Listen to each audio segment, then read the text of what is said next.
Bismillahirrahmanirrahim. Alhamdulillahi rabbil alamin, wassalatu wassalamu ala rasulil amin, nabiyyina wa habibina Muhammad wa ala alihi wa sahbihi ajma'in, amma ba'd. Sambungan pelajaran kita dalam kitab Al-Fiqhul Manhaji, fiqh mazhab Syafi'i, dalam bab kitab muamalat, bab as-sulh ataupun rundingan. Kita telah bincang tentang makna sulh, iaitulah satu perdamaian. Rundingan iaitulah usaha untuk menyelesaikan sesuatu perselisihan, mencapai persetujuan antara pihak yang bermusuh dan mewujudkan perdamaian antara mereka. Itu makna sulh. Sulh maknanya nak berdamai, nak amankan, nak baikkan di antara dua kumpulan, sama ada dalam sudut muamalahnya dan lain-lain lagi. Sambungan perbincangan kita dalam muka surat 1535, iaitulah anwa'us sulh, jenis-jenis akad sulh ataupun rundingan. Dalam fiqh Islam ini, rundingan sulh perdamaian ini ada beberapa jenis. Menurut syarak, terdapat pelbagai bentuk rundingan dan semua jenis ini dibenarkan oleh syarak. Jadi benda-benda ni dibenarkan. Yang pertama, as-sulhu baina daulatil muslimin wa ghairihim. Rundingan antara negara Islam dengan bukan Islam. Orang Islam dalam negara pemerintahan Islam, kita boleh berunding dengan orang yang bukan Islam. Dalilnya, a'udzubillahi minasyaitonirrajim. Wa in janahu lis-salmi fajnah laha wa tawakkal 'ala Allah. Dan jika mereka, yakni pihak musuh, cenderung kepada perdamaian, maka engkau juga adalah mencenderung kepadanya serta bertawakallah kepada Allah. Surah Al-Anfal ayat 61. Jadi ayat ni tengah kita duk balas dengan musuh kita, tapi kalau mereka nak berdamai, kita kena beri. Tapi biarlah ada hengkah dalam perdamaian tu. Biarlah kita kena cerdik. Contoh yang dibuat dalam kitab ini iaitulah sulhu al-Hudaybiyah, perjanjian Hudaybiyah. Dan banyak lagi yang berlaku dalam sirah Rasulullah sallallahu alaihi wasallam. Ini contoh perdamaian besar. Berlaku bila perdamaian Hudaybiyah ni? Pada tahun yang ke-6 Hijrah. Sewaktu Nabi kita sallallahu alaihi wasallam duduk di Madinah 6 tahun. Nabi kita keluar daripada Mekah, hijrah 6 tahun, maka Nabi kita bermimpi masuk Mekah. Nabi isytihar kepada sahabat-sahabat Muhajirin, dia kata kita akan pergi ke Mekah. Seronoknya yang kira lah sahabat-sahabat ni. Maklum sajalah 6 tahun tak balik ke Mekah ni. Kita pergi Mekah 40 hari pun duk tengok kalender hari-hari, berapa hari bulan nak balik dah. Duk bila hari nak balik. Nak pergi Mekah semangat, tapi nak balik tahun-tahun lepas haji tu habis. Duk kira bila hari, berapa hari lagi. Sahabat-sahabat bila dengar Nabi kita nak masuk Mekah, semua gembira. Pergi. Pakai ihram. Bawa kambing. Hayawan dia panggil hadiu ni untuk disembelih di Mekah. Sampai di Hudaybiyah, orang kafir tak pernah masuk. Tak ada visa tahun ni ya Muhammad. Istilah orang ni tak ada visa lah. Tak boleh masuk Mekah. Nabi kata kita pakai ihram dah ni. Dihantarnya Sayyidina Uthman ibn Affan sebagai perunding bagi pihak Nabi masuk Mekah. Dijumpa dengan puak Quraisy, ketua-ketua Quraisy ni minta izin nak selesaikan umrah kita. Tak apalah, tak boleh duduk Mekah, tak apa, nak masuk tawaf, sa'i cukup balik. Tak benar. Bila tak benar, Quraisy hantar seorang demi seorang, wakil dia subun dengan Nabi sallallahu alaihi wasallam. Akhir sekali buat perjanjian sulh Hudaybiyah, bahawa pada tahun ni tidak dibenarkan kamu masuk, kena balik ke Madinah. Nabi terima, tak apalah balik. Dan tahun depan, tahun yang ke-7 Hijrah, kamu boleh masuk Mekah, 3 hari visa diberi. Nabi kata terima, buat perjanjian. Jadi mana-mana orang kafir yang lari daripada Mekah ke Madinah, kena hantar balik. Orang Madinah lari ke Mekah, tak payah hantar balik. Tengok sini macam kita kalah tu. Nampak macam kalah. Nampak macam mengalah. Orang Islam hak duduk di Mekah ni lari balik ke Madinah. Pergi ke Madinah. Lepas perjanjian ni. Nabi kena hantar balik orang tu ke Mekah. Tak boleh sewa di Madinah. Orang Mekah hak pengikut Nabi, dia orang Madinah kalau lari mai ke Mekah tak payah hantar balik. Sahabat-sahabatnya tengok, ya Rasulullah, alasnu alal haq, bukankah kita ni hak benar ni? Kenapa kita mengalah sampai begini? Nabi kata tak apa, biar. Dia nak apa kata? Akhir sekali tulis, hadza ma qada Rasulullah. Ini perjanjian ini dibuat di antara Rasulullah dengan Quraisy. Rasulullah kata tak. Kami tak berjanji dengan Rasulullah, kami berjanji dengan Muhammad bin Abdullah. Nabi kata tulis Muhammad Abdullah. Sayyidina Ali radhiyallahu taala anhu, la huwa Rasulullah. Jangan sapuh, jangan padam, tulis saya. Nabi kata tunjuk mana tempatmu. Nabi sabar sendiri. Tulis Muhammad bin Abdullah. Tak apa, ikut dia nak apa. Jadi perjanjian damai ini 10 tahun tak ada peperangan di antara Nabi dengan kafir. Jadi selesai. Nabi balik. Dalam sulh Hudaybiyah tu kalau tengok pada perancangan awal seolah-olah nampak kita mengaku kalah. Macam benar dia. Hak dia nak semua bagi. Tapi yang terakhir sekali 10 tahun perdamaian. Tak boleh gencatan senjata, tak ada perangan di antara kita. Jangan kacau siapa-siapa.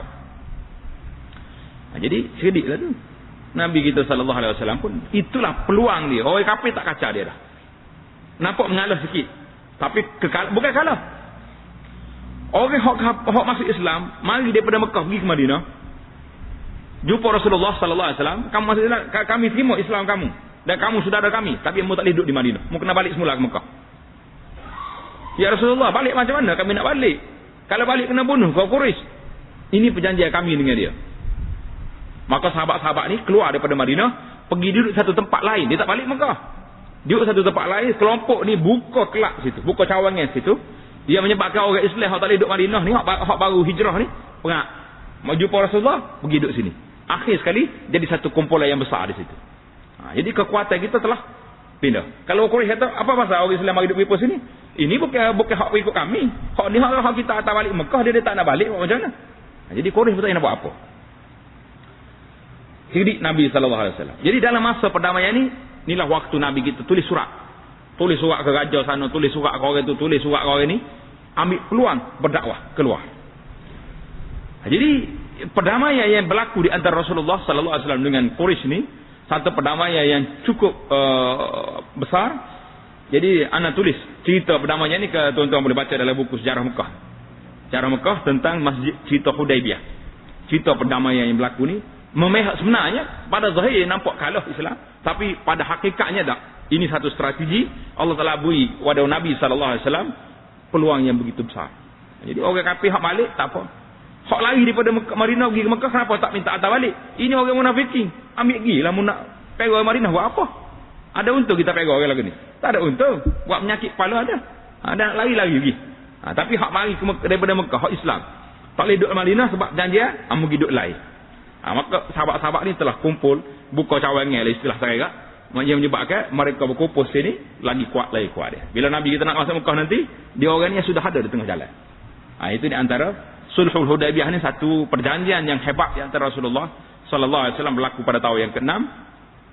Tahun yang ke-7 Nabi kita mari ke Madinah, ke Mekah, dia bagi visa 3 hari. Tak apa Nabi ada 3 hari masuk. Tahun yang ke-8, inna fatahna laka fatham mubina, Allah Taala beri Nabi kita ambil balik Mekah. Habis itu. Tahun yang ke-9, hantar Sayyidina Abu Bakar pergi bersih Mekah daripada segala bentuk maksiat dan kemungkaran. Tahun yang ke-10, Nabi kita pergi haji. Tahun yang ke-11, Ar-Rafiqil A'la, Nabi kita telah wafat, kembali ke Allah Subhanahu wa taala. Jadi itu sejarah. Kita tengok sejarah perdamaian ini, satu perdamaian yang besar. Tuan-tuan dan puan-puan boleh baca, boleh tengok Sulhul Hudaybiyah ni satu perdamaian yang Nabi kita sallallahu alaihi wasallam buat di antara dia dengan Quraisy, tapi memihak kepada Islam kerana kepintaran Nabi kita Muhammad sallallahu alaihi wasallam. Ini di antara suluh yang dibenar. Kita tak nak mengajar kita ni. Yang kedua, rundingan antara pihak yang benar dan pihak yang memberontak di kalangan orang Islam. Dia panggil bugha. Di mana firman Allah Taala, wa in ta'ifatani minal mu'minina iqtatalu fa aslihu bainahuma. Dan jika ada dua pihak, dua puak dari orang yang beriman berperang, maka damaikanlah di antara keduanya. Perdamaian ni buat. Di mana kita tengok perperangan yang berlaku di antara Sayyidina Ali radhiyallahu taala anhu dengan golongan yang menentang dia. Yang disebut dengan nama golongan Khawarij. Berapa ramai Khawarij menentang Sayyidina Ali radhiyallahu taala anhu yang akhirnya Sayyidina Ali hantar Sayyidina Abdullah bin Abbas. Abdullah bin Abbas pergi berdebat dengan puak-puak ni yang akhirnya kebanyakan orang-orang pengikut Khawarij ni semuanya berpaling, ikut balik semula ke jalan yang benar pada Sayyidina Ali radhiyallahu taala. Jadi perdamaian di antara dua pihak ni memang kena buat. Termasuk zaman kita hari ni perdamaian di antara umat Islam. Perbalahan di antara orang Melayu dengan Melayu ni kena buat perdamaian. Berdasarkan kepada apa yang dibenar dalam siasat syariah, mengikut undang-undang Islam, memang kena berdamai. Kalau main duk badi kerah lengan gini, sampai bila kita tidak akan satu, tidak akan pulih keadaan. Masing-masing apa ni bawa cerita sebagaimana yang berlaku hari ni lah. Jadi ini dipanggil perperangan di antara orang yang hak dengan borah. Borah di mana orang yang menentang kerajaan. Negara apa ni dalam pemerintah Islam, bila orang itu lawan dipanggil borah. Yang ketiga, rundingan antara suami isteri ketika berlaku perselisihan.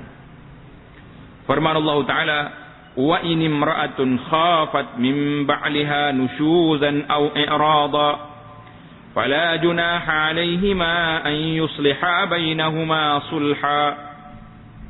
Dan jika seorang perempuan bimbang akan timbul dari suaminya nusyuz.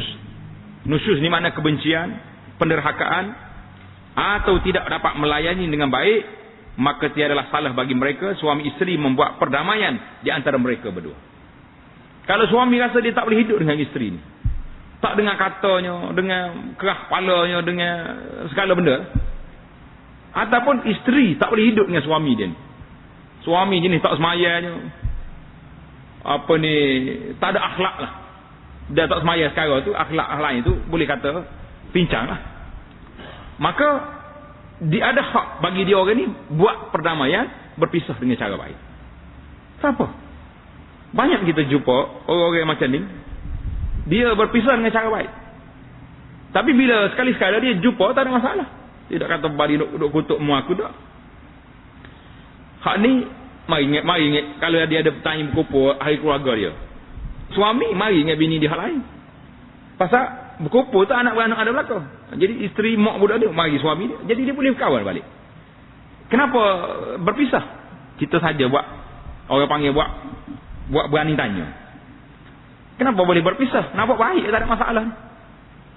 Dia kata kita ibarat seperti pokok yang tidak sesuai di tempat dia.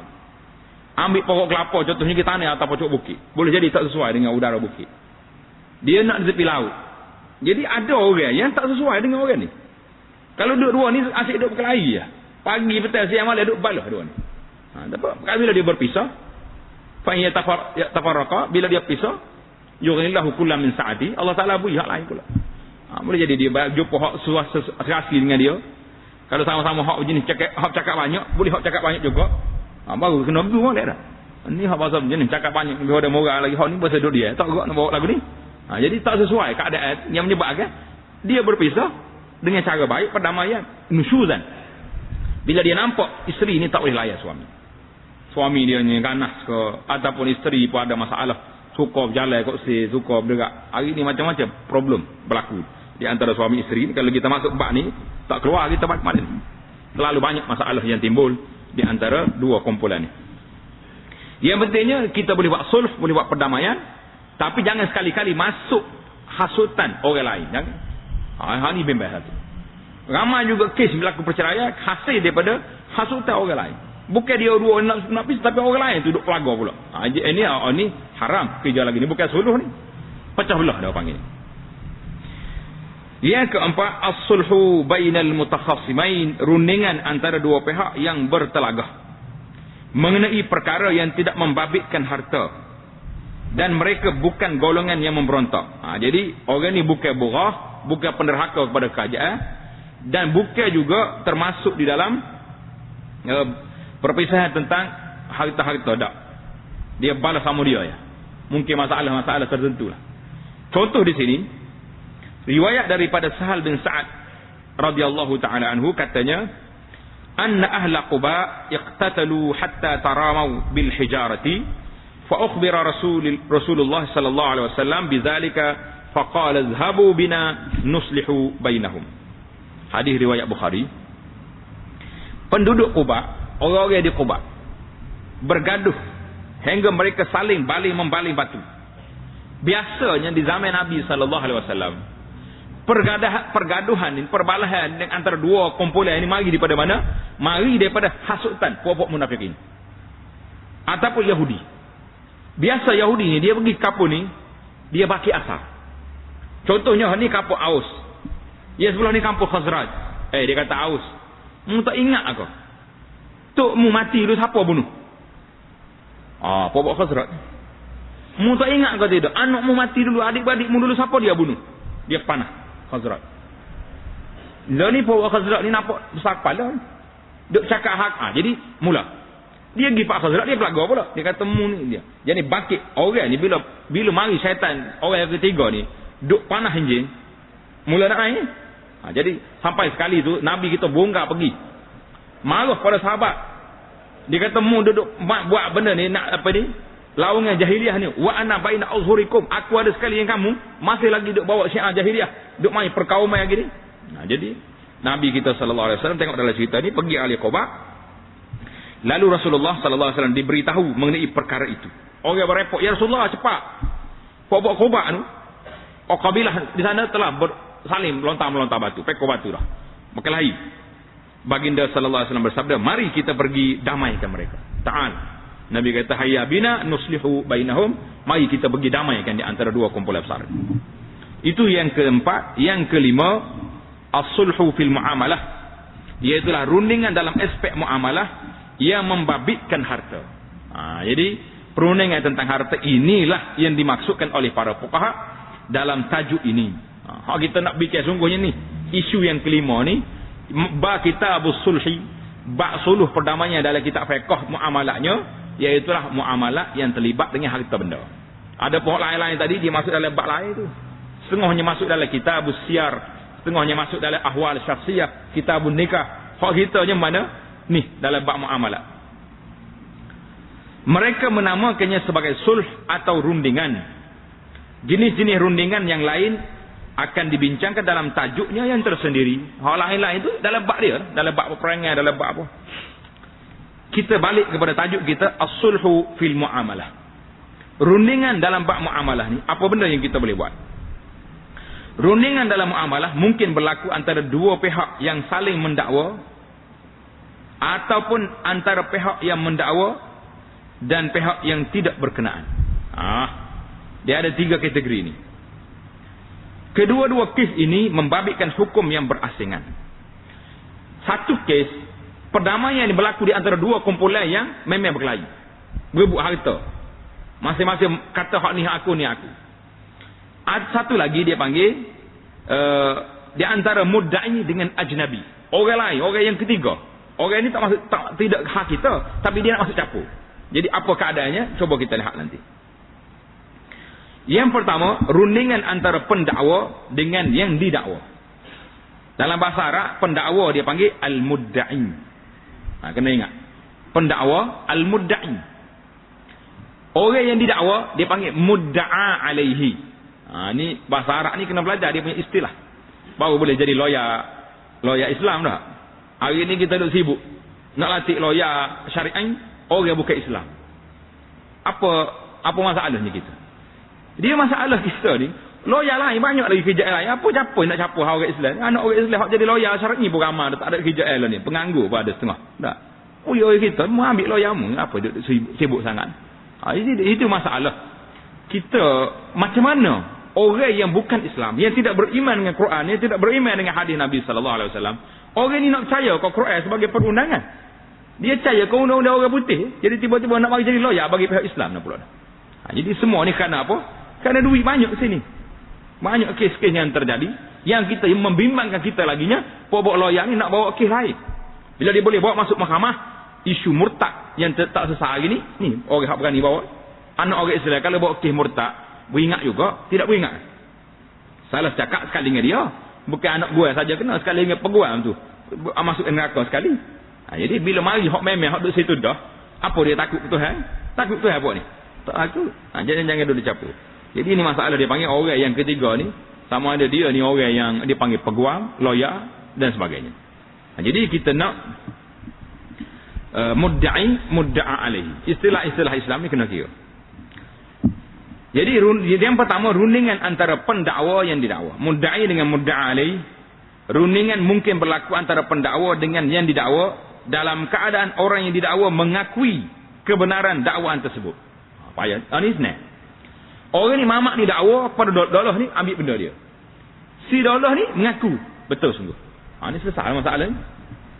Rundingan ini dinamakan rundingan beserta pengakuan. Dia panggil apa ni? As-sulhu ma'al iqrar. Ini istilah bahasa Arab ni kena tanda. As-sulhu ma'al iqrar, rundingan bersama dengan ikrar, dengan akuan bahawa betul sungguh apa yang dia sebut. Ini satu kes. Yang kedua, rundingan antara pendakwa dengan yang didakwa juga berlaku dalam keadaan orang yang didakwa menafikan dakwaan tersebut. Orang yang didakwa A dakwa, B ni ada hutang dengan dia. Tak ada. Dia nafi. Apa jadi orang ni? Rundingan ini dinamakan rundingan bersifat penafian. Dia panggil as-sulhu ma'al inkar. As-sulhu ma'al inkar. Dia nak berdamai tapi dia ingkar benda tu. Jadi apa hukum ini antara dua kategori tadi? Hak berdamai dengan ikrar. Yang kedua berdamai tapi dia ingkar. Dia kata aku tak ambil. Tapi orang panggil malah panjang cerita. Tak nak pergi mahkamah. Bereslah, tak apa, saya bayar. Ramai juga orang macam ni tak? Dia tak suka panjang cerita, tak suka pergi mahkamah, tak suka turun naik mahkamah, apa ni, tak suka orang bercakap hal dia. Lah bayar je lah, senang. Lepas tu jumpa yang neraka esok lah kalau dia ambil hak gitu sungguh. Jadi ada macam ni. Tapi dia ada segi hukumnya macam mana? Apakah hukum kedua-dua rundingan ini? Yang pertama kita tengok as-sulhu mal ingkar. Orang ni nak berdamai tapi dia ingkar kepada dakwaan itu. Kes ini membabitkan seorang membuat tuntutan ke atas orang lain. Sama ada dalam bentuk hutang, contohnya sebanyak 1,000. Atau dalam bentuk barangan seperti permaidani atau rumah. Jadi apa jadi? Sementara orang yang didakwa tidak mengakuinya dan menafikan tuntutan yang dibuat oleh pendakwa. Jadi hak ada kena awak tak ada. Saya tak pernah ambil pemain kapek awak, saya tak pernah buta duit dengan awak. Apa hukumnya? Ataupun orang yang didakwa hanya mendiamkan diri. Hak pendakwa kata senyap. Dia tak kata dia pernah buta.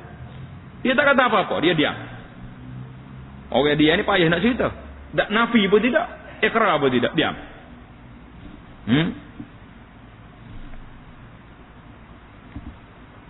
Mendiamkan diri, kemudian dia meminta rundingan dengan pendakwa mengenai kes tersebut. Tak apalah, kita berunding macam ni kak. Apakah hukum rundingan ini jika ia berlaku? Jadi apakah hukumnya? Jawapannya,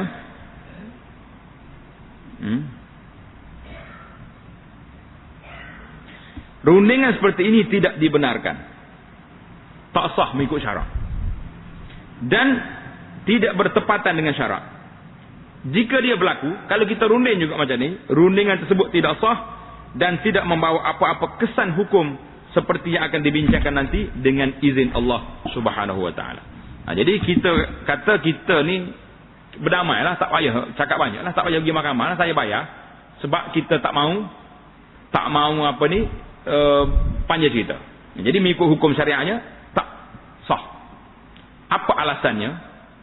Alasan bagi ketidaksahihan rundingan seperti ini ialah rundingan ini sebenarnya bagi menghalalkan yang haram dan mengharamkan yang halal. Mengharamkan yang halal, menghalalkan yang haram. Ini tidak dibenarkan berdasarkan hadis yang disebut sebelum ini. Dalam hadis tersebut Rasulullah sallallahu alaihi wasallam bersabda, "As-sulhu jaizun bainal muslimin illa sulhan ahalla haraman aw harrama halalan." Rundingan dibenarkan antara sama Islam kecuali jika rundingan itu untuk menghalalkan yang haram dan mengharamkan yang halal. Jadi apa bendanya ni? Apa benda yang mengharamkan halal, menghalalkan yang haram ni? Bagaimana ceritanya? Keterangannya adalah seperti berikut. Jika dakwaan yang dikemukakan oleh pendakwa adalah bohong, memang dia ni sengaja ya.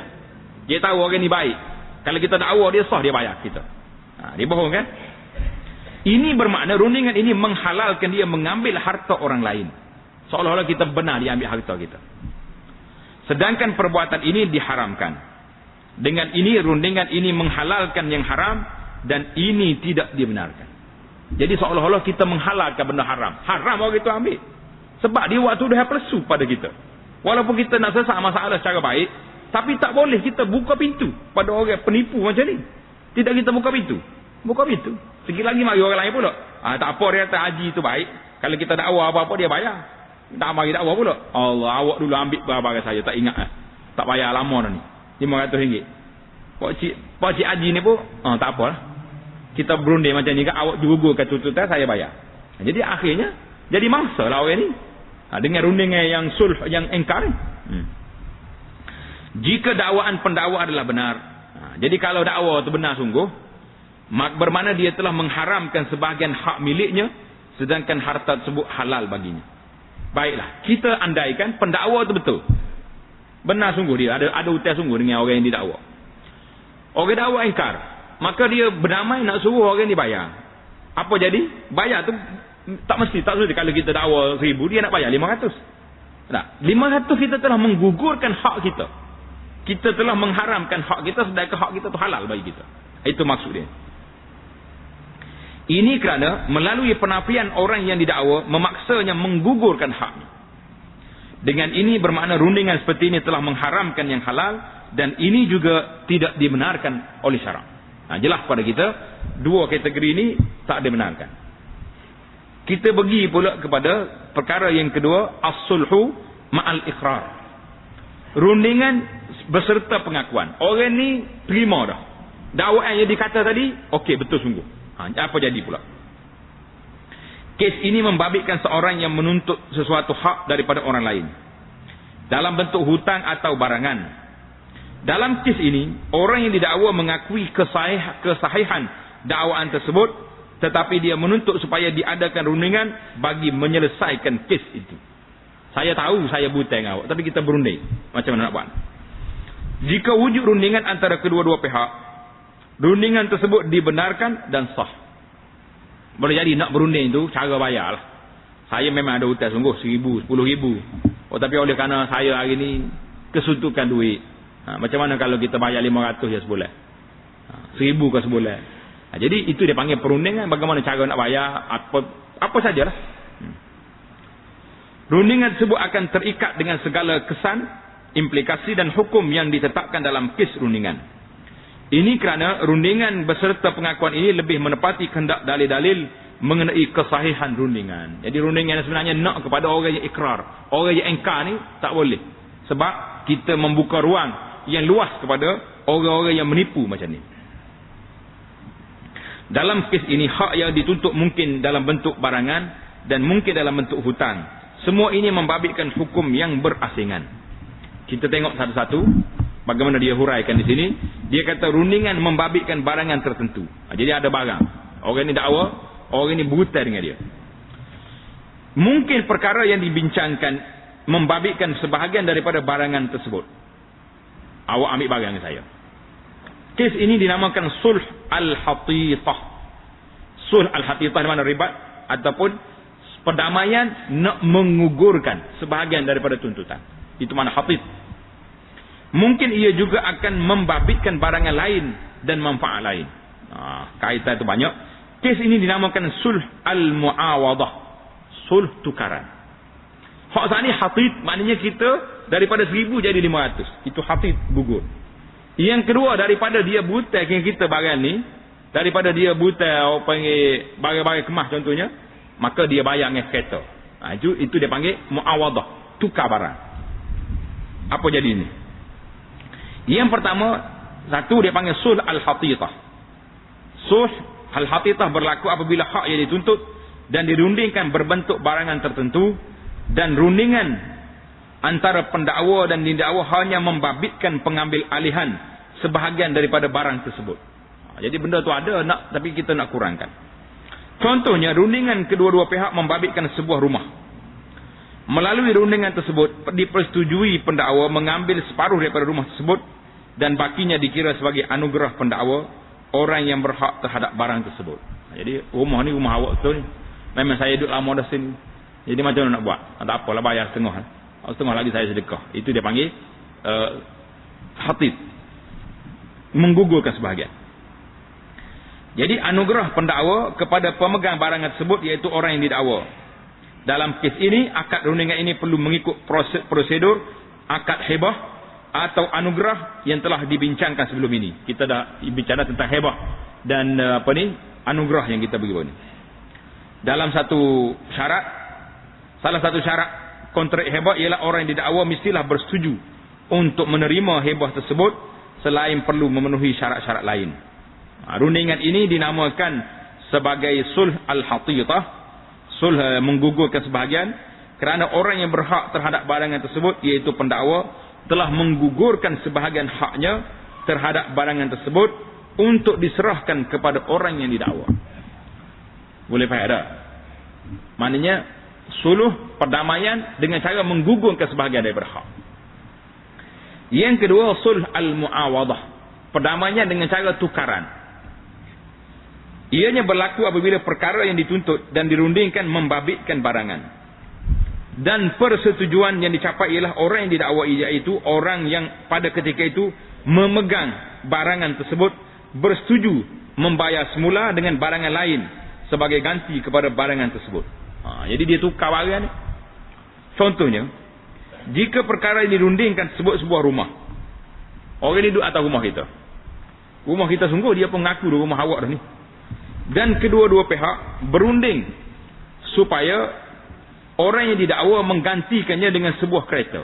Tak apalah awak duduk dalam rumah saya tu, tapi syaratnya kena beri kereta sebuah saya sebagai ganti daripada rumah. Rundingan seperti ini dibenarkan dan sah. Pada hakikatnya, rundingan ini sama seperti jual beli yang melibatkan barangan yang diperbincangkan dengan barangan yang dibayar semula. Jadi kita dah bicara bab jual beli dulu.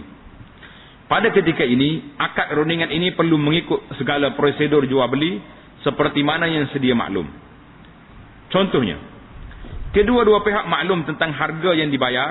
Jadi kita kena tahu lah berapa harga nak bayar. Dan barangan tersebut mestilah diakui sebagai bermanfaat oleh syarak. Manfaat ni maknanya benda ada harga, ada nilai mengikut syarak. Selain itu, kontrak ini juga tertakluk kepada dengan khiyar majlis. Allahu Akbar. Kena undur balik lah kita ni. Ke awal kita belajar bab khiyar majlis, khiyar syarak, khiyar aib. Kena buka lah kita tu. Kalau nak ulang balik pula, jadi undur balik ke belakang.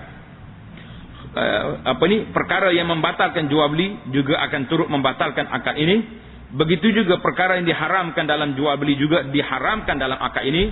Begitulah seterusnya. Maknanya kita kena tahulah pertukaran barang itu dengan apa. Jadi kalau barang ribawi terlibat dengan benda riba. Rundingan seperti ini dinamakan sebagai sulh al-muawadah, tukaran, kerana orang yang berhak terhadap barang tersebut, iaitu pihak pendakwa menuntut barangan lain sebagai ganti kepada haknya, sama dalam bentuk barangan atau perkhidmatan. Jadi kita fahamlah bahawa biasanya hari ini timbul isu, contohnya orang duduk atas tanah kita, dia buat rumah dah situ. Jadi kalau kita nak ambil balik tanah kita tu, menyebabkan rumah dia tu nak pindah ke mana. Kalau rumah kayu boleh orang buat, kalau rumah batu pecah saja. Maka dia buat perundingan bagus ni tak apa.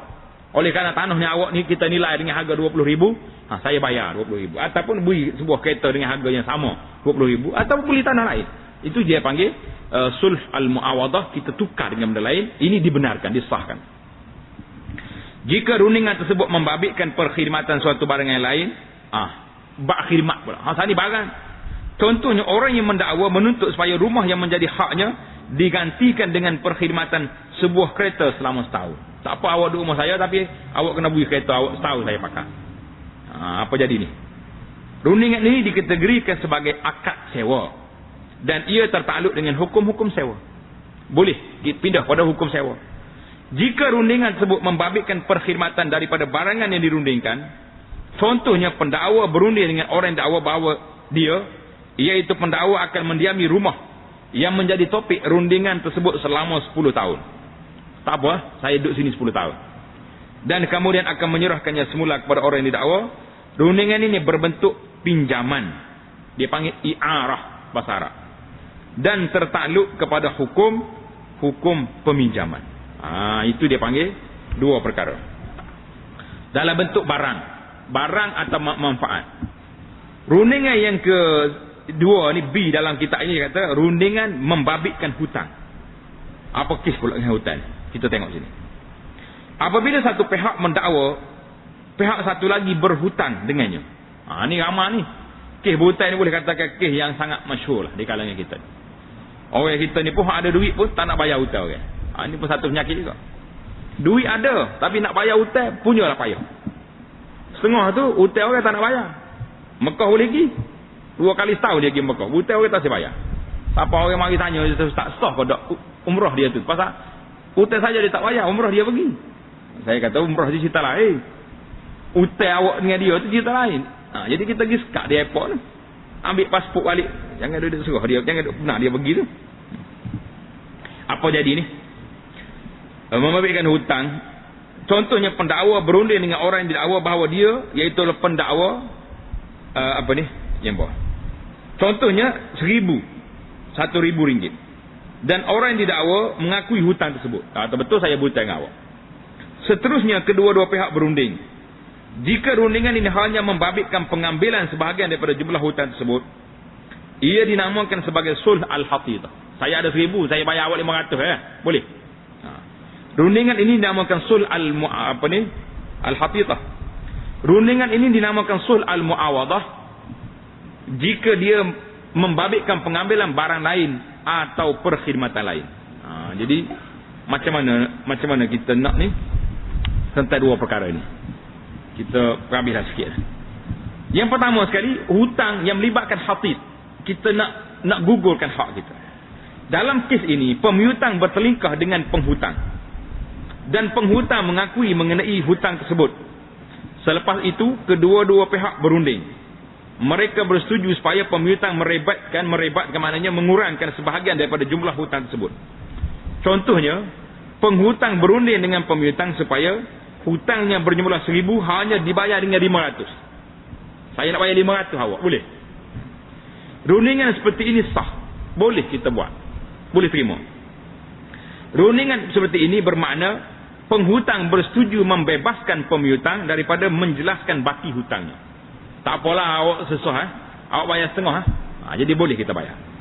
Di mana dalilnya? Dalilnya hadis Ka'ab bin Malik telah meriwayatkan suatu hari dia menuntut Abdullah bin Abu Hadrat. Ka'ab Malik ni minta dengan Abdullah bin Abi Hadrat supaya membayar hutangnya. Minta hutang. Peristiwa ini berlaku di zaman Rasulullah sallallahu alaihi wasallam dan berlaku dalam masjid. Dalam masjid pun orang boleh minta hutang. Yang tak bolehnya berjual beli dalam masjid tak boleh. Minta hutang tak apa. Bukan jual beli, minta hak kita. Tunggu luar masjid dia lari, pintu banyak. Kita tunggu ni dia tunggu tangga ni, pegang selalu minta hutang. Apa jadi? Suara mereka riuh rendah hingga didengar oleh Rasulullah sallallahu alaihi wasallam. Nabi kita dengar apa benda ni dua orang ni. Walaupun baginda ketika itu berada dalam rumahnya, rumah dia dekat ya tuan-tuan, sempadan dengan masjid satu dindingnya. Lantas Rasulullah sallallahu alaihi wasallam keluar menemui mereka hingga bertersingkap tirai bilik baginda. Mana Nabi keluar cepat rumah dia buka tirai bilik. Baginda memanggil Ka'ab bin Malik, wahai Ka'ab. Tengok Nabi kita. Ya Ka'ab, mu tu hutang. Baginda kata, wahai Ka'ab. Ka'ab menjawab, ya Rasulullah, labbaik, saya datang wahai Rasulullah.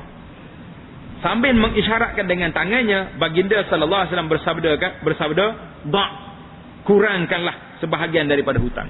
Hei Ka'ab, aku tahu Abdullah bin Abi Hadrat ni tak mampu.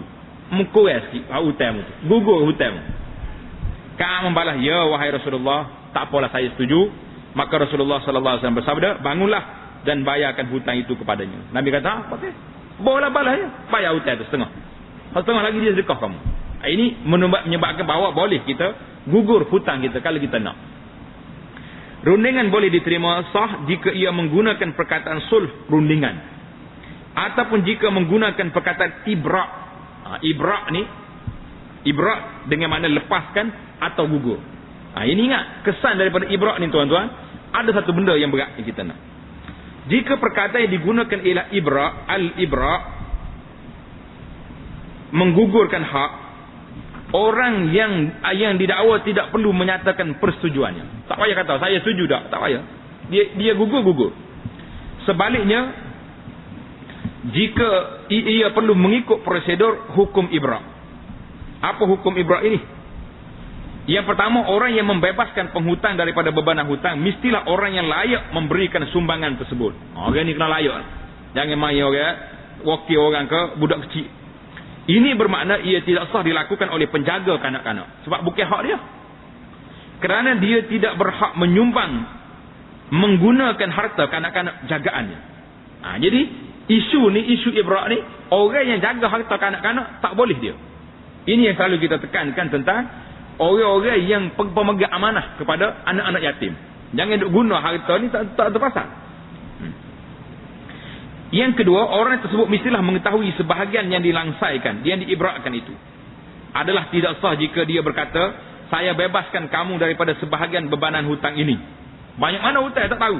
Setengah buka-buka 2 juta ada. Berat dia. Ataupun jika dia berkata, saya bebaskan kamu daripada suku bebanan hutang ini, sedangkan dia tidak mengetahui jumlahnya. Syarat yang pertama, orang itu ada ahli, hak dia. Yang kedua, dia kena tahu jumlah. Yang ketiga, pelangsaian ibrak mestilah berkaitan dengan hutang. Perkataan ibrak tidak sah digunakan jika dia membabitkan barangan. Nak hutang baru boleh guna perkataan menggunakan. Yang keempat, tidak terikat dengan syarat atau tempoh tertentu. Dia kata aku berlepas mung tahun lepas, tak boleh. Jika perkataan digunakan ialah rundingan sulh, orang yang didakwa perlu menyatakan persetujuan sama ada seperti kes rundingan yang lain. Jadi itu satu. Jika penghutang enggan menjelaskan hutang, baki hutang, baiklah, kita berniat baik. Kita kata oleh kerana awak tak mampu, tak apa, hutang 1,000 bayar 500 lagi aku gugurkan. Lepas kita gugur, happy dia nya, gugur dah 500, dia pun tak nak bayar pula. Boleh tak boleh kita tuntut semula 1,000 duit kita. Ini isu dia. Oleh kerana mu tak nak bayar, aku nak balik 1,000 duit aku. Tadi kita kata kita lepas 500. Apakah dia balik semula atau tak kelik dah? Tetap dengan 500. Ini hukum dia. Jika setelah penghutang mengibrakkan, melangsaikan sebahagian hutang yang dipinjam oleh penghutang, dengan syarat penghutang mestilah membayar baki hutang tersebut, tetapi kemudian penghutang enggan membayarnya, tak mau bayar, adakah hutang tersebut kembali seperti sedia kala dan pemiutang boleh menuntut seluruh jumlah tersebut?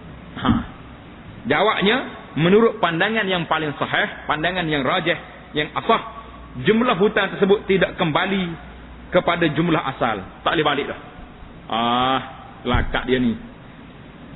Main tak betul ni. 500 dah tinggal hutang kita sebab kita ada gugur setengah tadi. Tak boleh tarik balik.